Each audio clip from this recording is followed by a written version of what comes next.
Oke, nah kita udah ada di aplikasi Blender ya teman-teman. Nah, untuk aplikasi 3 dimensi sendiri, salah satunya adalah Blender ini ya. Karena dia udah open source, gratis ya istilahnya, dan mudah dipahami. Dan Blender juga udah banyak digunakan di industri ya, terutama di Indonesia kebanyakan. Nah, kalian bisa download nih Blender di linknya, ntar saya taruh di deskripsi atau nanti saya tulis di video. Nah, setelah kalian download, terus install ya teman-teman, jangan lupa. Untuk versinya sendiri saya pakai versi 3.6.5 ya. Itu udah yang paling tengah-tengah, versi yang bisa ngikutin lah update yang saat ini.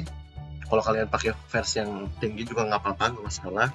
Tapi saya rekomendasi atau pengen mengikuti yang ada di video ini di versi yang 3.6.5.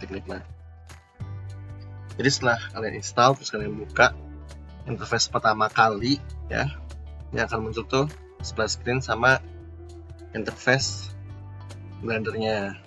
Jadi untuk yang pertama, pembahasan yang pertama kali ini itu mencermati interface dari aplikasi itu sendiri ya. Nah, setelah buka, kalian bisa klik. Untuk kliknya sendiri ya teman-teman ya, sebenarnya itu di Blender tuh ada dua tipe ya. Ada yang klik kiri, ada yang klik kanan. Nah, kalau di sini saya kebiasaan klik kanan. Jadi kalian juga bisa menyesuaikan ya, klik kiri atau klik kanan. Tapi ya sama aja untuk kliknya sebenarnya, mau klik kiri mau klik kanan ya. Atau kalau kalian mau ganti, misalkan di awalnya ke kanan, nah kita gantinya tinggal tadi di edit preference terus ke key map. Nah, di sini tuh ada klik kanan klik kiri, tinggal ganti aja. Oke, untuk interface yang kalian lihat pertama kali nih ya kan. Nah, ini namanya ada di area workspace layout. Jadi untuk workspace atau apa istilahnya ya, kayak tempat untuk bikinnya gitu ya, atau tempat 3D-nya, itu pertama kali kita berada di workspace layout. Nah, jadi di atas ini namanya workspace. Kemudian kalau di sini menu-menu tab lah ya, ada file, edit, render, window, help gitu ya. Kemudian kalau di sini workspace, jadi tiap workspace itu beda-beda ya. Dan ini layout, default itu layout. Kalau modeling nanti berubah lagi, sculpting, ini editing, texture paint, shading, animation, render, composite, dan lain-lain lah. Kalian bisa klik-klik di situ untuk workspace nih. Nah, untuk tempat ini sendiri tadi 3D viewport ya namanya ini ya teman-teman. Jadi ini area namanya 3D viewport. Terus kalau kita lihat ke kanan, ini namanya outliner. Jadi di outliner tuh kayak tempat-tempat objek-objek itu ini ya, yang terdata gitu ya, yang ada di 3D viewport ini. Jadi ini kamera, cube, light. Oh iya, jadi pertama kali buka tuh defaultnya itu pasti ada 3 objek ini ya teman-teman. Kamera, cube, sama light. Kamera ya kamera fungsinya, terus cube itu objek kotak ini, atau light ya lighting. Nah, sebelum ini kita tampilin ini dulu ya. Nah, biar ada pencetannya nih di kiri. Nah, balik lagi ke outliner. Ini outliner. Kemudian di bawahnya itu ada properties. Jadi properties itu gunanya tuh ya pengaturan-pengaturan yang membantu nanti ya pas lagi pembuatan. Jadi di awalnya ada tools, properties, ada properties, output, view layer, dan lain-lain lah. Kalian bisa explore sendiri.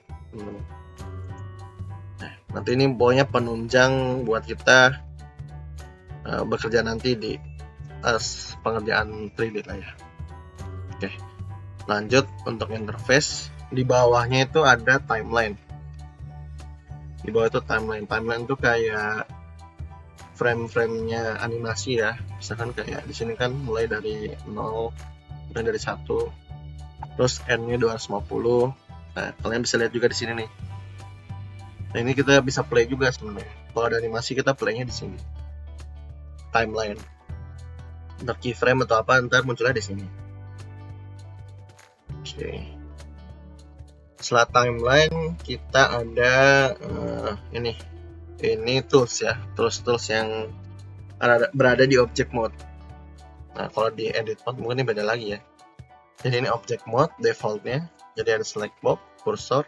Nah, kalau di titik yang ada tengah nih, ini tuh cursor ya namanya. Nah, ini kalau select box, jadi kursornya kayak mouse biasa gitu ya. Nah, kita bisa select gitu.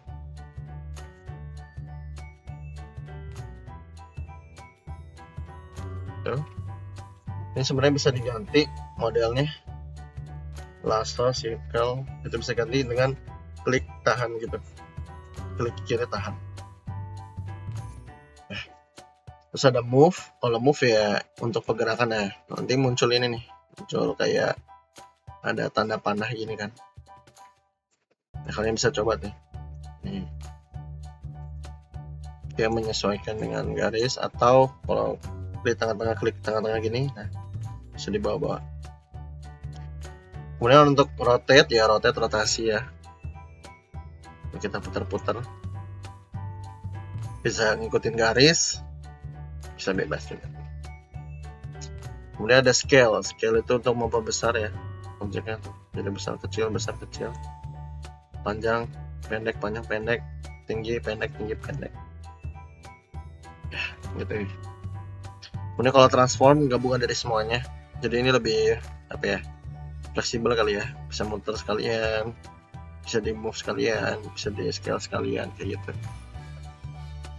Nah, kalau annotate ini hanya kayak buat penanda-penanda aja sih biasanya. Kemudian ada measure untuk kalau ngukur biasanya nih. Nah, 8 meter gitu bisa. Ini kesini berapa panjangnya, 9 meter kayak gitu. Terus kalau add cube ini kayak bikin cube yang tadi di tengah cuma secara manual. Nah, kayak gini.